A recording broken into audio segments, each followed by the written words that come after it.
We are live tonight on Friday in Sydney. It's actually not a sunny Sydney today.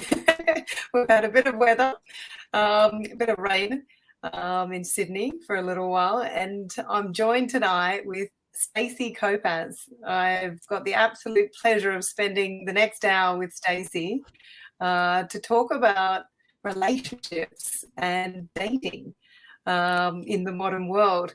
And so I'm really excited to have a chat with Stacey tonight. Stacey's the founder of the Academy of Resilience and also the author of the Academy of Resilience. And I'm really excited to kind of delve into that a little bit more to actually share with the viewers. I'm just hoping that the weather in Sydney doesn't sort of impact the coverage. I just wanted to make our viewers aware just in case it might be impacted. So I'm just going to run the video clip of the mental health warriors and then we'll crack into this conversation tonight. So looking forward to it. We'll be back in a minute.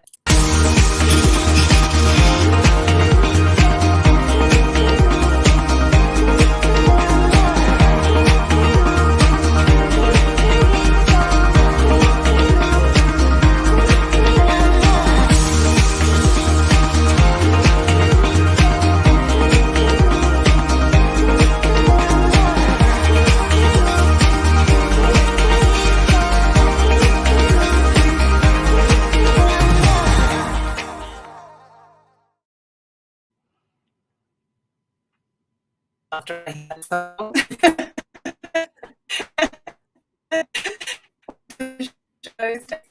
So lovely to see you.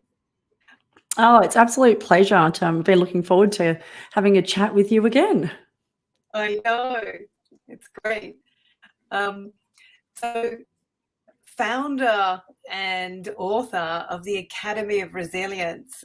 I'd love you to talk me through that and share that with the viewers. You know, how did that idea come out and, you know, what is it all about?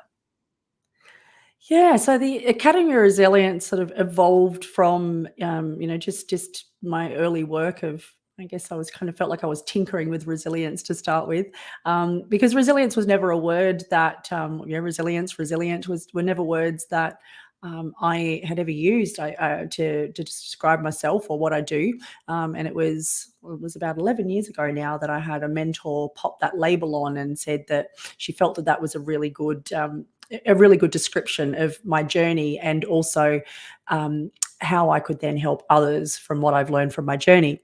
So I guess a short version of my story is that I'm not an academic and I'm not a psychologist, so I'm not coming at resilience from a textbook point of view.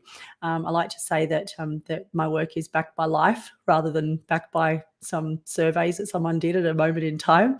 And so for me, my resilience journey really really kicked off was when I was 12 years old, and I had a devastating accident where I actually broke my neck and drowned in a backyard swimming pool accident.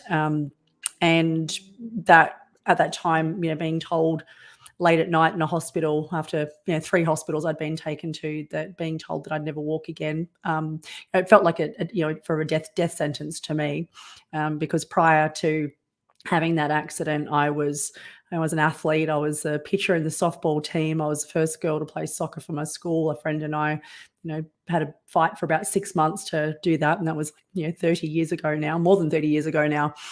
And and then I was a rep runner, every distance from the 100 meters through to the cross country. Academically, doing incredibly well. I'd gotten into a selective secondary school where I was going to pursue my dream of becoming a vet, and had, amazing, friends and, pretty normal family life. So, I was in that place where I felt like I was confident and I knew exactly where I was heading. So having that accident that meant that I couldn't do any of those things, and I couldn't even walk or do anything, do much at all independently. That really threw me off course. And I spent many years afterwards in a bit of resentment and anger and all of those places. Really not wanting to accept what had happened. But ultimately, it like most teenagers, I I sort of spent a lot of time getting drunk and stoned to sort of escape from where I was at. And but yeah, it was many years of wishing I could turn back the clock or just not be around at all anymore, because I just didn't see what was the point when I couldn't do the things that I'd always loved to do. And I'd sort of made a pact with myself that I wasn't going to play sport again. I wasn't going to do any of those things because I didn't think I could ever be good at it again.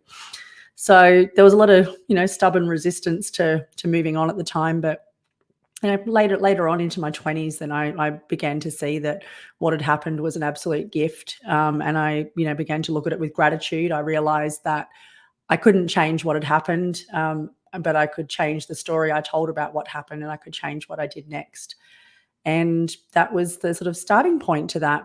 But it wasn't, until another, nearly 10 years later, that I, through doing a lot of personal development, that I had mentors that said to me, look, you need to share your story. And, being someone that grew up in the western suburbs of Sydney, it was like we were always told, don't stand out, don't say you're good. Everyone will think that you're full of yourself. The tall poppy thing, and especially I think for young women, even more so. So I just said, look, I don't want to tell my story because everyone will think I'm a total wanker for talking about myself. Yeah. But eventually, the mentor said, look, if you don't share your story, you're being selfish.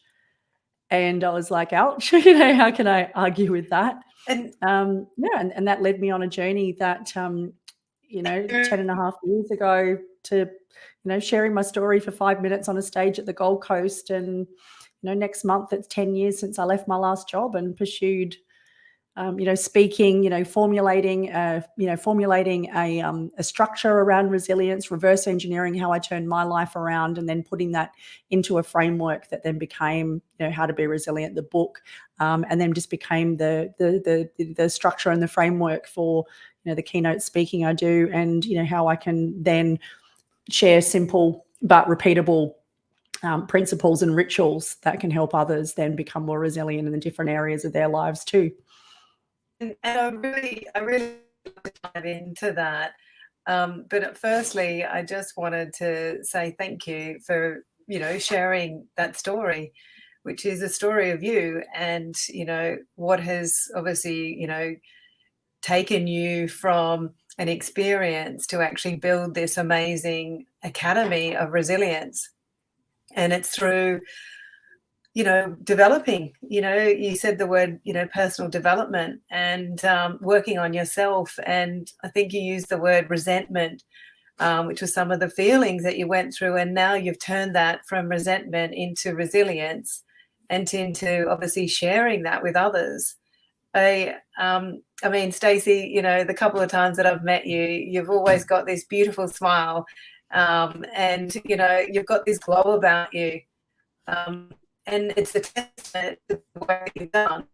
And, as you expressed, it's the life experience. You're saying, I'm not coming from this place of science, or I'm not coming from a psychology degree, I'm coming from a life experience. I think that's really great. I think it's amazing. And I think it's the responsibility thing. I really admire that because no one else would have done it for you, Stacey. So I really, acknowledge that you did it all, through choice and perseverance, and wanting to sort of step forward. When you first, because you said, coming from the western suburbs, and then someone saying to you, "Oh, you need to share your story. It's really important to share your story." I think that's really a true piece for a lot of people. We do feel like we might be a wanker if we are sharing our story, and I love you use that word. How did you feel when you first kind of shared your story? How did you feel? Do you remember the first time that you kind of stepped out, or was it the time at the Gold Coast? Yeah, it was that time at the Gold Coast, and so I had 5 minutes, and it was a you know, it was like a bit of a speaker competition. You know, we all had like 5 minutes to, you know, jump on stage, and then it was all voted by the audience, and whoever won that then won, you know, a series of other things, including like a, you know, a longer spot on another event and a few other things. So I thought, look, this is a perfect opportunity, you know, to do that. And yeah, I was terrified, absolutely terrified. I'd worked on this little 5-minute piece for ages, and you know, I just, I felt sick, like physically sick, getting on stage, and you know, then just once I started sharing, and then sort of tried to get out of my head and just be, you know, connected with the people that were looking back at me, and just making eye contact, and feeling, I felt a lot of love from the room. And so that was really good. And I'd learned that there's really no one ever is sitting in an audience wanting you to fail or wanting you to do badly. Is most Oh, people I are love that. most people are terrified of getting on stage. So pretty much, yeah, you have a room full of people that are cheering you on, because they think that, you know, they wouldn't want to be the one up there. That's for sure. So yeah, once I did it, the time sort of went really quickly, and you know, got a standing ovation at the end of it. There was Oh, people that laughed and cried in the space of 5 minutes. And so, you know, I got off stage and I was just like, first of all, I was like, okay, it's done. I didn't die. And that I felt, you know, an immense amount of love from the room. And then for the next couple of days, then at this event, there was just constantly people coming up and sharing what it meant to them. And it was just remarkable. And even just some of the, you know, there was a couple that were in the room that I'd met at a previous event, and they come up to me and said, look, this is going to sound really, really obscure, but they said, they met this person many years ago, who was talking about how devastated he felt about his niece, you know, having this accident in his backyard pool. And it was actually, that was me that he was talking about. So from wow. sharing my story on a stage at the Gold Coast to a couple that were down the South Coast in New South Wales, it's just incredible, these synchronicities and almost these signs that just align to sort of go, this was something that was, you know, that was meant to happen. I ended up coming equal first in the speaker competition. And it was funny because part of me was like, I didn't know, as a speaker, I actually voted on everybody else's things, but I don't think we were meant to. And so part of me goes, oh, it's funny. It's like, if I hadn't have done that, I would have won outright. But it's like, no, I have an abundance mentality anyway. And so, I you love know, it. yeah, but it was, yeah, so it was great. And that's where it all started. Yeah, and then so there was another, one of my favorite speakers was in the audience that day, and I went to get a photo with him, and he said to me, he goes, oh, look, I saw you speak, you know, are you speaking professionally? And I said, no, that's the first time I've ever done that. And he pulled up a chair and spent 10 minutes with me and told me all of the things that I did well, and then told me how to then, you know, build that out, how to make, you know, a keynote that could, you know, be a lifelong career, and who to have a look at a couple of people and look at what they do. And that was Alan Pease, and he ended up writing the foreword for my book after, you know, that Oh, wow. experience as well. So it just, that's, I mean, all these signs that it was right. And the terror slowly disappeared over the years. But it wasn't until like probably 5 years later, that I had a moment on stage where I'd felt truly that it had all come together. And it was actually at a Chamber of Commerce in the area that I grew up. There was this full circle moment where I was on stage there, and all of a sudden it just all felt like it was right. And that was, you know, that was quite amazing. So it's been quite a journey. Yeah. And when you say right, it was all right. So being all you being in this position, or the experience that you had, or really where you got through and actually did that experience?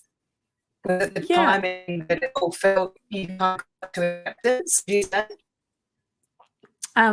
Sorry, I just missed that last bit you said.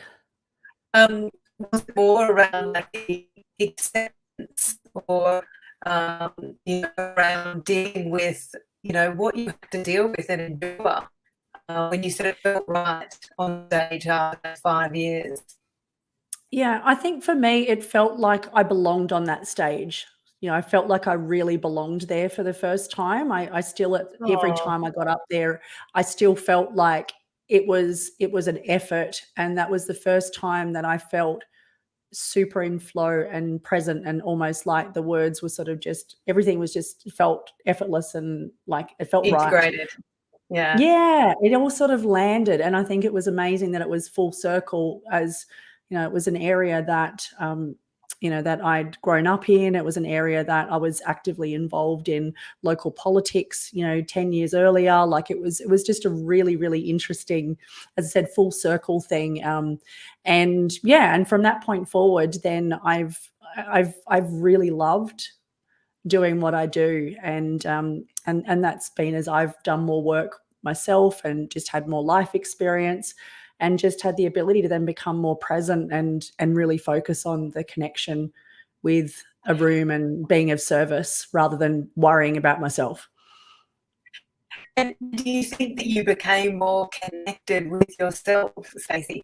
Like, do you think it was more the connection through all your work with the personal development and the acceptance and the acknowledging, the understanding, the frustration? Do you think that connection or that relationship? Because, tonight I'd love to delve into, the relationship piece, and really I feel that your work and your resilience and your willingness to push through that, to actually then create that connection with yourself on stage, to build that a relationship with yourself. Yeah, it's definitely been a huge part of it. And it was interesting too, because when I first started speaking, I asked other speakers, that particularly people that were sharing stories of their own lives and things like that. I said, do you get desensitized, or do you feel less connection with your own story and your own experience if you're constantly talking about it in front of rooms full of people? And it was a bit of a mixed bag on what I heard back, but my personal experience has felt that I became more connected to my story every time I shared it with a room, because you could just, especially in virtual rooms are a little bit more difficult, but in a room full of live people where you can see people's faces and their reactions and you make eye contact with people. When I was doing that while I was sharing my story, and I just saw the journey I'm able to take other people on through sharing that in detail, and then what I'd learned, then that just helped me become more connected to it and realize that there was so much value in sharing it, rather than feeling like I was a wanker for talking about myself. I love that word, the value in sharing the story.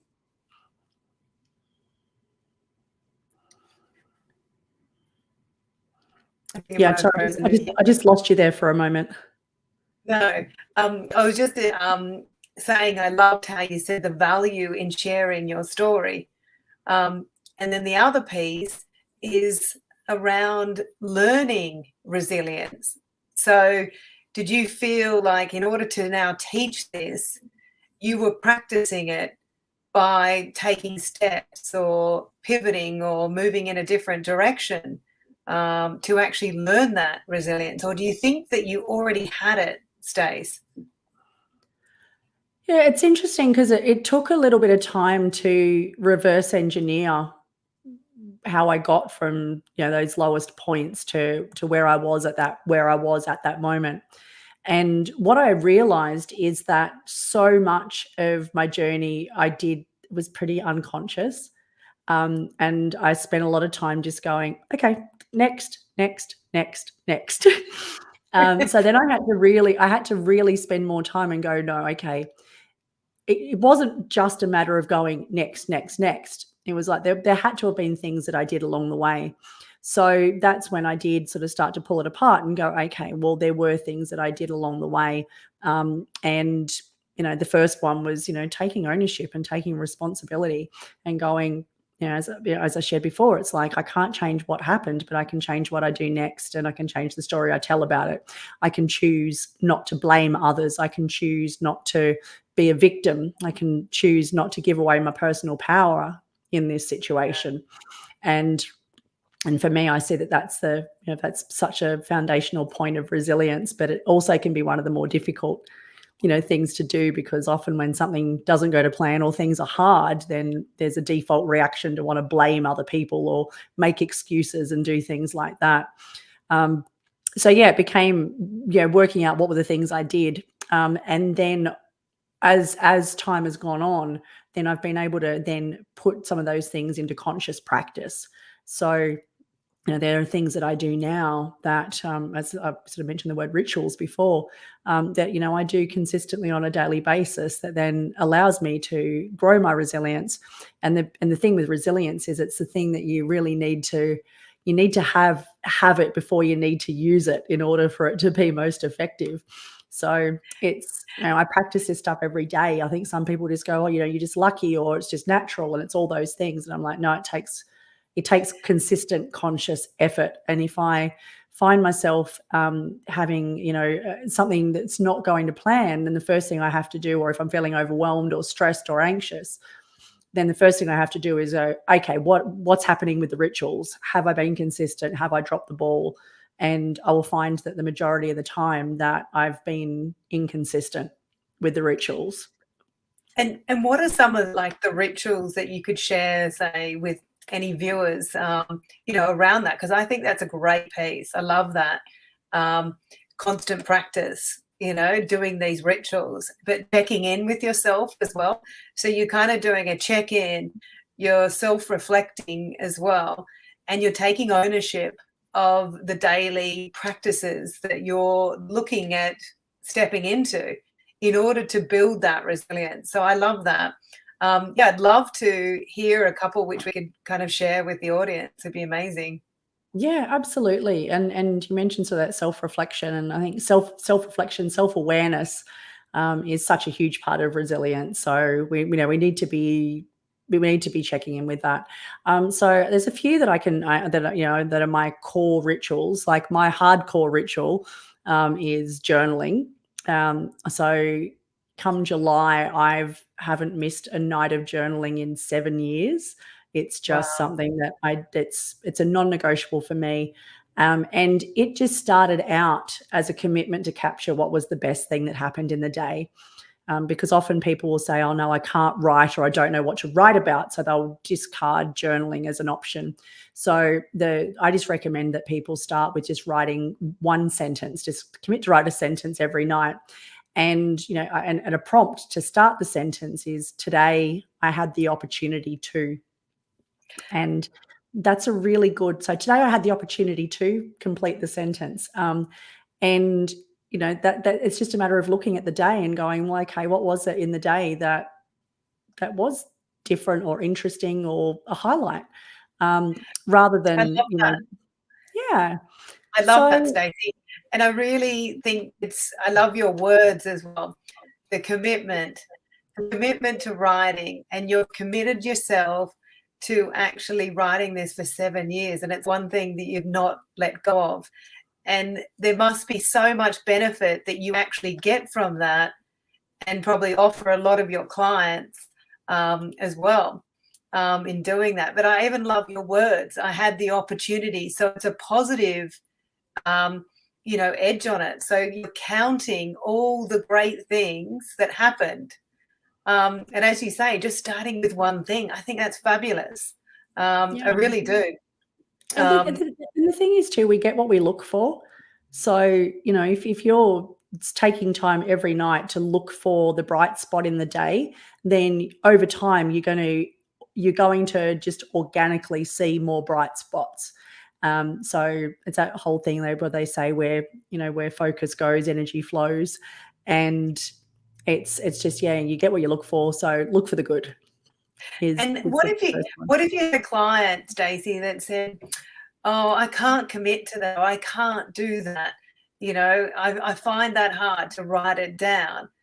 What other suggestion would you offer them? Or, is it a commitment thing? Is it someone, not wanting to put that focus or that energy in that direction? Or do you think that they're just maybe playing the victim? And is there tools that we can kind of, support people, sort of say, well, because as you said before, it was the unconscious that was kind of running you. And then you now then consciously chose this piece for you, and it really supported you. And it sounds like it supported you in such a great way. Oh, look, journaling's been amazing. And again, it's something that's been a later in the piece thing that I've done, but I think it's been probably one of the most transformational things I've done. But yeah, if I had someone come to me and said, I can't do that, then I would definitely be asking a lot of questions around that, because for me, it's something that you can do in 30 seconds. Like everybody has the time to do that. If, sometimes with journaling, it could be that people don't want to write it down in case someone reads it.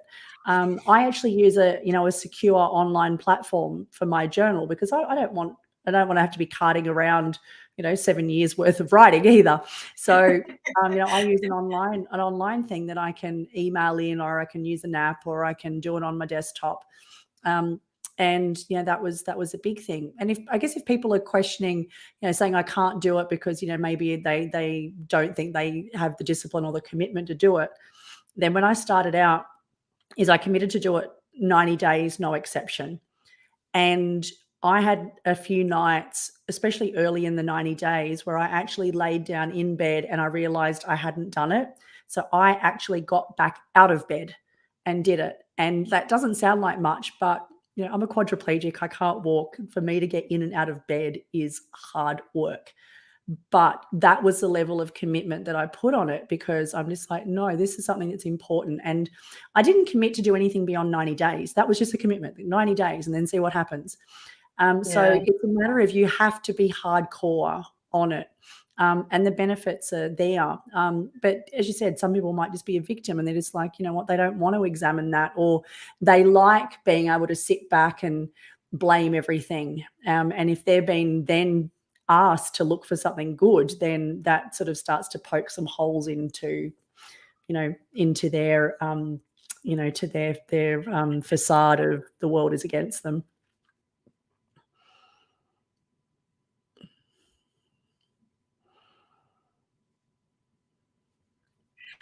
Yeah, it's funny that you say that, because I remember walking into a nail salon one day, and because you're wearing red lipstick and so am I tonight, I walked into this nail salon, Stacey, and the lady, and it was a packed nail salon, and the lady said to me, oh, Kim, pick a colour. And I turned around and I said, oh, I'm going to pick red today for my nails, because I'm on fire like this. And it was quite funny, because, I was feeling great. I had a great day. I was connecting on every level. And this lady turned around and said, oh, too much.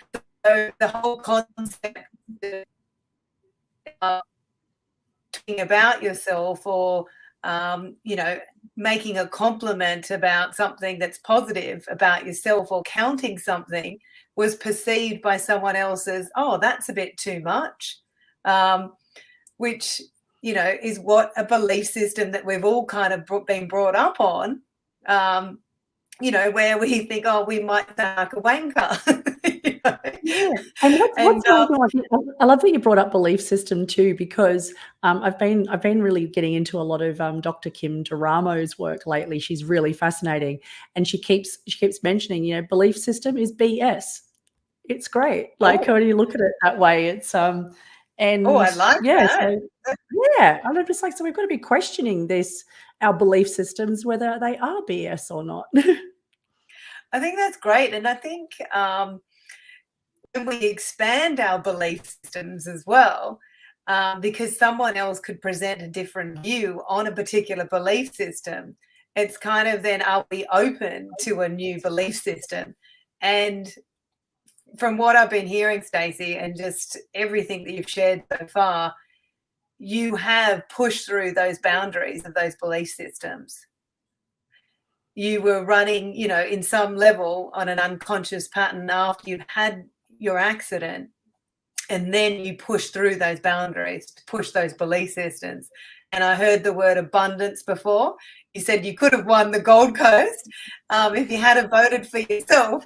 I mean, that's so cute, because it's almost like we're putting others first, right?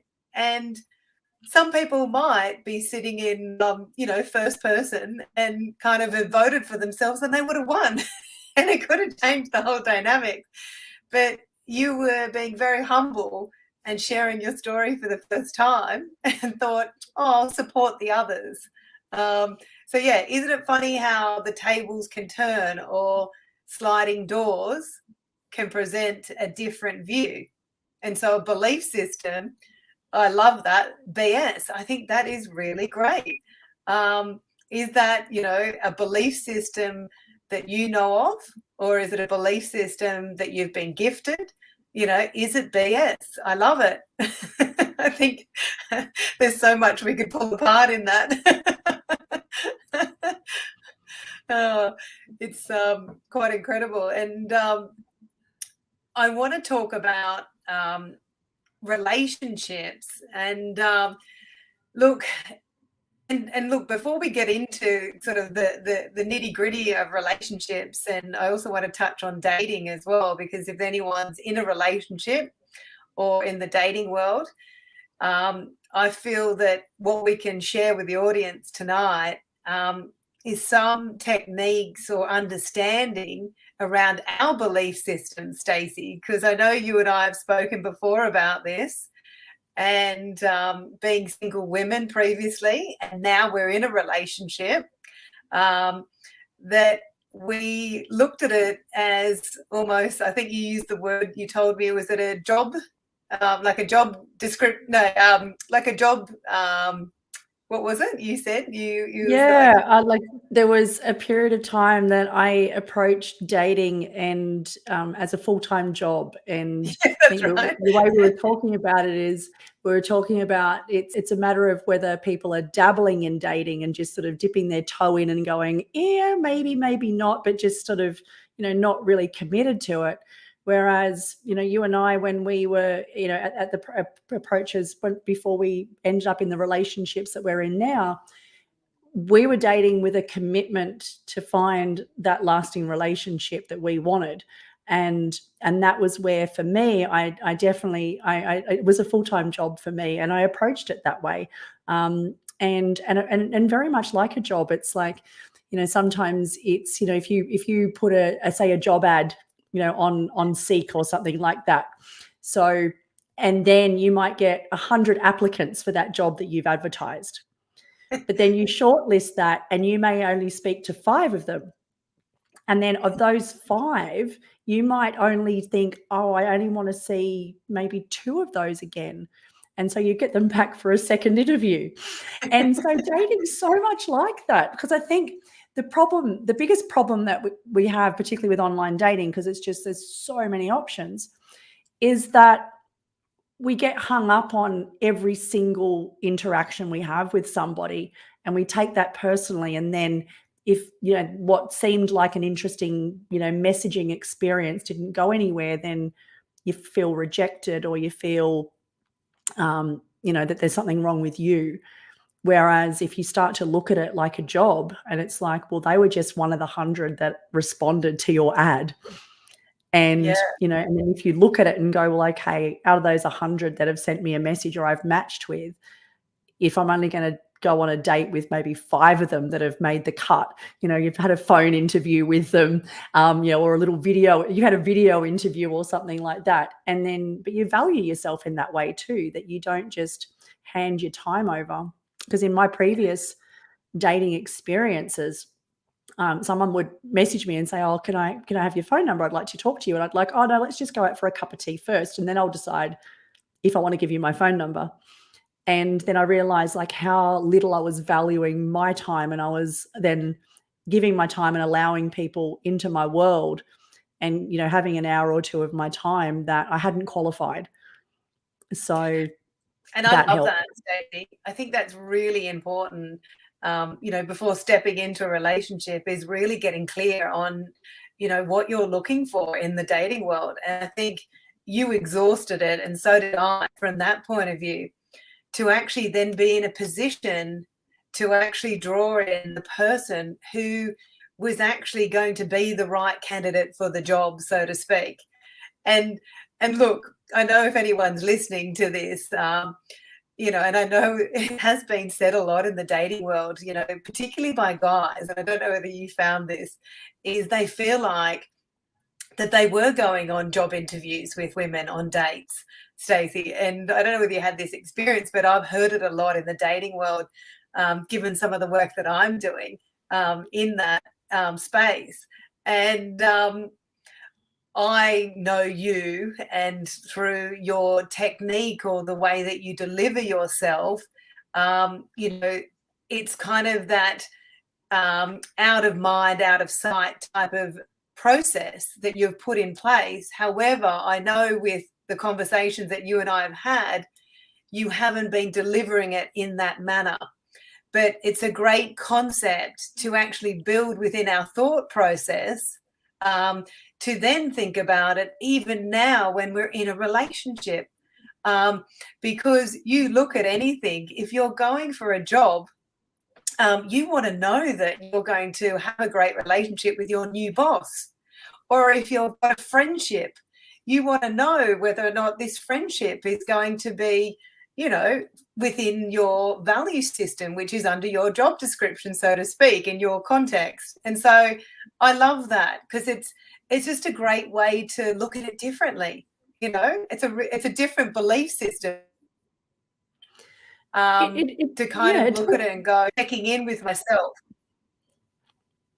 It helps to remove the attachment from it as well. And I think that that's one of the things that, and I know from personal experience in other you know, stints of dating, because you know, my previous experiences were, you know, because I don't judge people, I'm too open, and also probably didn't have, you know, decent criteria for what I was looking for, and probably wasn't clear on what I could bring to the table either. Because I think this is the other thing that is really, really lacking in the dating process, is that people are always putting it on the other person for what they're wanting, but they're not asking themselves, what do they bring to the table? And that was one of the, you know, a huge learning for me, is I had to then be the type of person that I wanted to date. You know, I couldn't then just keep saying, oh, I want this, I want this, I want this, without being clear on how I met that as well. I love that. I mean, I love the word criteria, and I love the fact that you're saying getting clear, and the relationship that you were having with yourself and what you were bringing to the table. I think that is so fundamental. And I actually think, and I'll be curious to know what you feel about this as well, I think it's actually fundamental once you're in a relationship, because the whole point, even when you're dating, is we're kind of expanding. We're expanding that conversation. We're expanding that connection. We're expanding the chemistry, to see whether or not we want to go on another date. And so when you're in a relationship, I still feel the same way, Stacey. Like, I honestly feel the same way. And even though I've been in a relationship for nearly a year now, I actually feel like, you know, are we going to go another couple of months, or are we going to go another year? What are you bringing to the table? You know, how are you feeling with where we're at? Is there anything that I could improve on? What do you need from me? And I think that communication is so critical. Having those, I suppose, more deeper conversations around that, rather than going, oh, let's go out for dinner. I mean, that's lovely. And, you know, let's go to this party, or, you know, whatever it is, or catching up with friends. I think that there's another level that we can take relationships to. So I'd love to know what your thoughts are. Yeah, well, I completely agree, because That's the thing is, I think that, you know, with the dating processes, it's like, you know, you're constantly bringing your best self there. But what was really important to me in a relationship is that I wanted to be in a relationship where I kept bringing my best and that we both grew independently and together. And that was something that I always wanted. I wanted something where we would both encourage each other to do that as well. And I think the biggest difference has been this time around has been the communication, and it's been having incredibly vulnerable conversations. And I think this is another mistake that people make, even in the dating process, is they don't ask some hard questions early on. And this is, again, it's not being an interrogator or anything like that. It's having the ability to weave into a fun, you know, dinner or whatever the experience is that you're having in those early dates, is just to see, are you aligned on your life journeys? Like, okay, you might be a similar age, but, you know, just because someone's a similar age, it doesn't mean that, you know, it's, you know, whether they want children or not, you know, whether they want to travel or not, whether they want to, you know, whether they want to, you know, take time out to, you know, to educate themselves, whether they want to start a business, you know, what are their worldviews, you know, you know, what are their interests, you know, what are their core values, what are their, you know, what's their moral makeup, like finding those things out early is really important, because then you don't waste time, you know, finding out 3 months down the track that, oh my gosh, this person doesn't want to have children. But you And could do have you, found that out, you could have found yeah, that out really early. yeah. And do you think, and look, there's a word that's in the dating world called soft launching, or, you know, being in your feminine. I mean, do you think that there's an art with actually drip feeding? And when I say drip feeding, like not giving over too much. Like I learned through my experiences that I was always open, like yourself, and very giving with information. But going back to your point, with exploring a relationship, or whether you're in a relationship, is starting with, like, you know, looking at your values and interests. And so even if you've been in a long-term relationship for 5, 20 years, do you know what your partner drinks as, you know, their coffee, or what's their favorite color? You know, and if we all start looking at a starting point with ourselves, what are our values? I mean, I know a lot of adults, and I don't know about you, Stacey, who have never, ever considered their values, you know, or explored interests, because going back to the belief systems, you know, you look at partly what we've grown up with. Oh, we're expected to get married, to have children, you know, to have the house with the white picket fence, you know, like I'm speaking generally, but, you know, is it really important, do you think, to actually start building that and journaling that, like going back to your commitment piece? Like, is it a great tool to kind of start journaling your interests? What do I really like? Because I don't think that people have really tapped into that for themselves. Yeah, I think it's super important. And, you know, and for me, like I worked with a coach through the last period that led me to find, you know, the relationship I'm in now, and we're, you know, we're almost at 18 months now, and things are going amazing. But I Wow. did, part of that process was, it was a long period of time before you even went and put you know, a listing on a dating site. There was so much work, and you know, there was a lot of journaling around what does the ideal relationship look like. I think one of the most interesting pieces, and one of the most confronting pieces that, you know, my coach had me do in the very beginning, was he asked me to write a piece. I didn't have to share it, but just write for myself what it feels like to be me. Wow. And I did that. And the only person I've shared that with is Ruben, like my now, you know, my now boyfriend. And I shared that with him fairly early in the piece, because we had very open and vulnerable conversations very early. But that was also because we decided that we weren't going to date. We thought he was someone that was like, no, no, no. Both our life circumstances weren't in alignment with what we thought, you know, was going to make for a good relationship.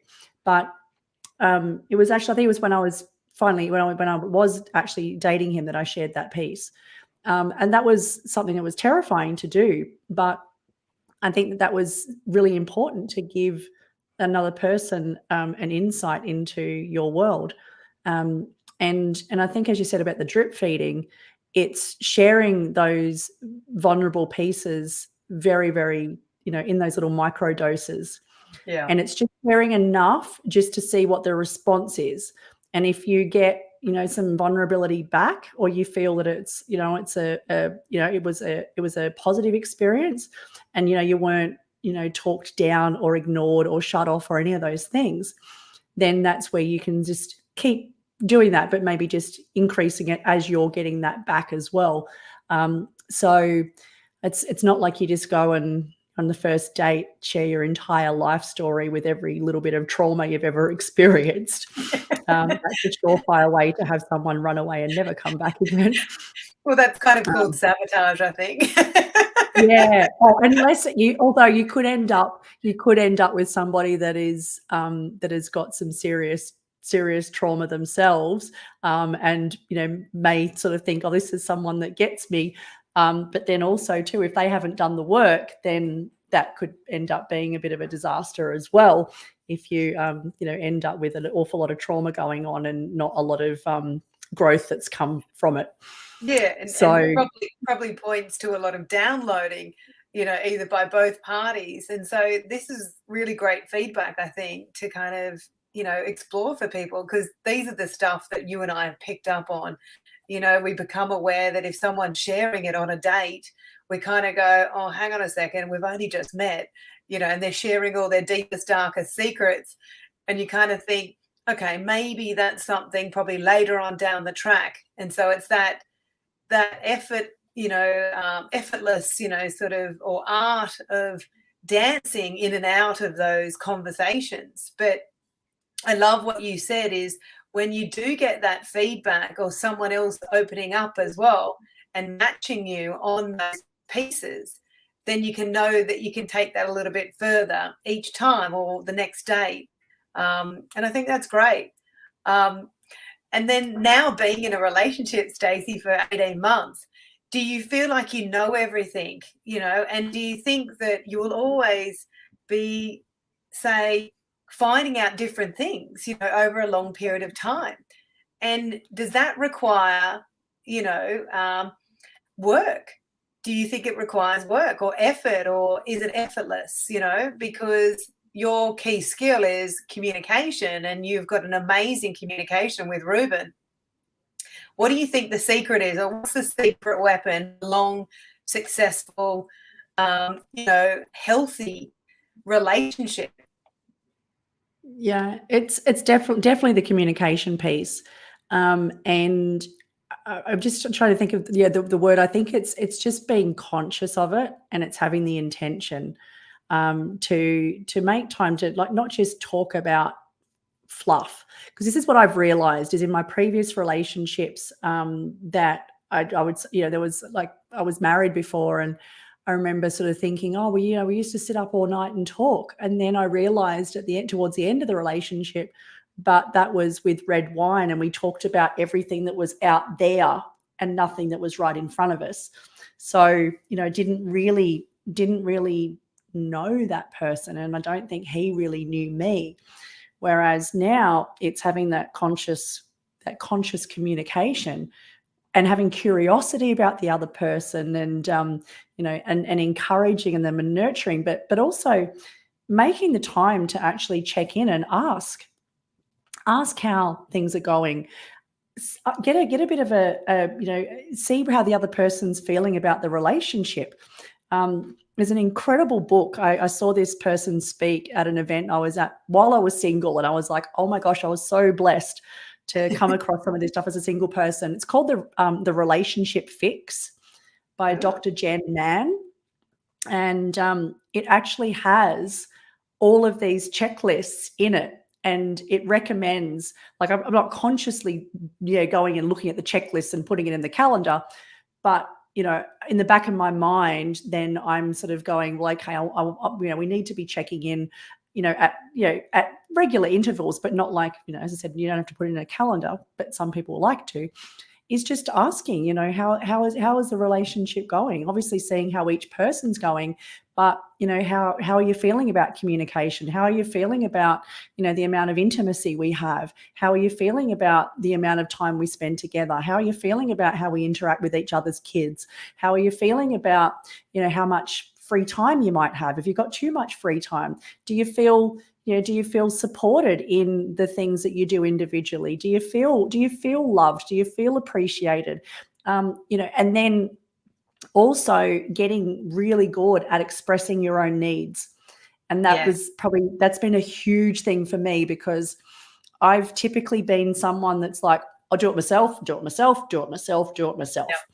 And so to learn to open up and then allow a person in, and, you know, particularly, you know, with men, is actually allowing them to do something for you, allow them to win in some way, allow them to find a way to please you or make you happy. And so that was a big one for me. But then, you know, with that and I still do this, and sometimes I might have a rant. I've even done this, like, last night I apologized for being overly sensitive about something earlier in the week. And I recognized that I was being a little bit selfish about it, but I still shared that I was sad about, you know, a change in our routine that meant that, you know, okay, we weren't going to get a particular time together that was part of our regular thing. We don't get a lot. So I was feeling really sad about it, but I sulked about it. And I looked at it afterwards, and again, through journaling the end of that night and writing up that and reflecting on what had happened, how I'd behaved, and then looking at the big picture and how that all fit in. I'm like, my gosh, I was like a selfish little child sulking about it. No, I think it's beautiful. I actually think it's beautiful. I mean, I think we're quick to kind of, I think it's that selfless or that selfish, like, which is the self, but it's that feeling, Stacey, that's coming up. And look, and it's then you putting yourself first and then thinking, oh, hang on a second, because the old way or the old pattern of how you operated, because I was very similar in my previous relationship. I didn't ask for my needs to be met. And I think that is incredibly important for anyone listening, you know, who's in a relationship, who's wanting a relationship, to have that balance, like the balance of receiving and giving. I think it's incredibly important. And I don't think that we do it enough. I honestly don't think that we actually, I think naturally most people are willing to give, but when it comes to receiving as well, it's kind of like, you know, we feel like, oh my God, can we ask it? And so we go, oh, I'm really sorry, I need to ask this favor. So we're framing it the whole time, oh, can you do me a big favor? But we're not actually saying, would you actually look at, you know, helping, you know, me with this? It's really important for me. I don't normally ask for this. You look at helping. And that's, I think, the building a relationship. And what you said, I love the fact, because I think it's incredibly important as well, and is the checking in, is the constant checking in, but checking in on subjects which you spoke about. You know, how are you feeling? We're having these honest conversations with our partners, with friendships, with business colleagues. It doesn't matter what relationship we're having. I think it's so incredibly important to be checking in with people.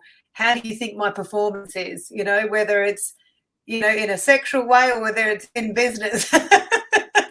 You know, how can we improve on things?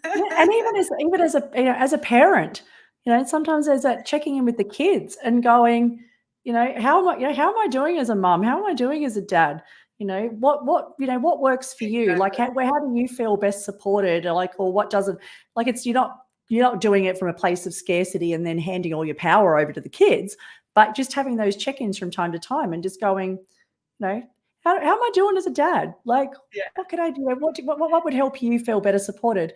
But yeah, I think it's you know, it's important to express how you're feeling. And also too, I know that's something that Ruben said that he really loves that I do from a communication perspective, is often I will, before I share something, I actually say to him, look, this is how I'm feeling. I don't need you to fix anything.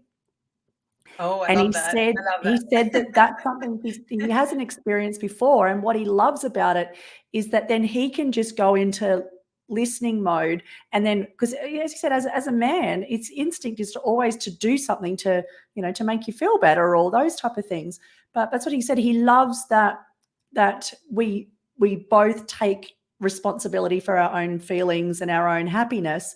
We're not putting that onto someone else. But then there's times where, you know, in a moment you react, or you have a feeling that just comes up. And, you know, for the most part, you know, I feel more comfortable to share things in the moment than I ever have. Like, I would often just stew on something for a week or two, and before I'd even share something. I do like to do a little bit of processing, because I don't want it to just be a full rant or anything like that.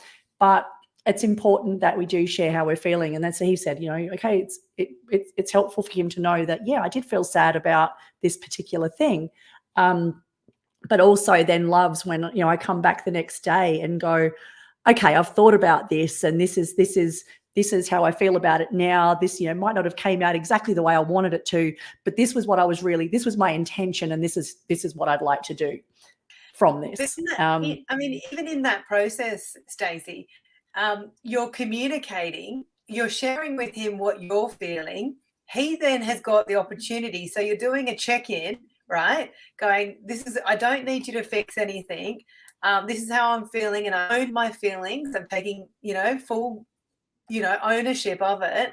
And you and I both know that no one can make you feel happy. It's up to us individually. A person can enhance it and bring more to, like, the icing on the cake. But it's our responsibility at the end of the day. Our thoughts, our feelings, our speaking, our behavior, all comes back to us. That in saying that, when you share that, you're going through a process, which is the beautiful part of the communication process. And so with cracking the communication code, I'm hoping that people who are listening, you know, will get so much benefit from all of the wonderful things that you've shared, Stacey. And, you know, the conversation that we've had tonight has just been incredible. I mean, you and I could talk for another hour or so quite easily, but we've already absorbed an hour. But I think that is the beautiful thing, because you get feedback. You get feedback in that process. You're communicating. And so I don't think it is selfish. And I want to change that stigma. Yes, sometimes we can overshare. And so a little bit what we were talking about in the dating world, we can sometimes overshare what we're feeling. And so as a strategy or a boundary, it could be important to kind of share it with a friend before you go on a date, you know, or in a relationship. We could do that self-reflective piece before we share that feeling, you know, to really kind of sit with ourselves. But then sometimes, as you know, it just comes out, and it's that authentic, vulnerable feeling, because you know that you're in a safe place. And I think it's just wonderful. I think you are doing an amazing job, Stacey, and I think you're a wonderful person. And I love your courage and your tenacity, and overall your resilience is incredible. And it's a testament, and I think it's an amazing foundation that you're able to kind of gift that to others, to give them that strength, to teach them those tools. And if anyone's listening to this YouTube video or on the Mental Health Warriors, how can people reach you, Stacey?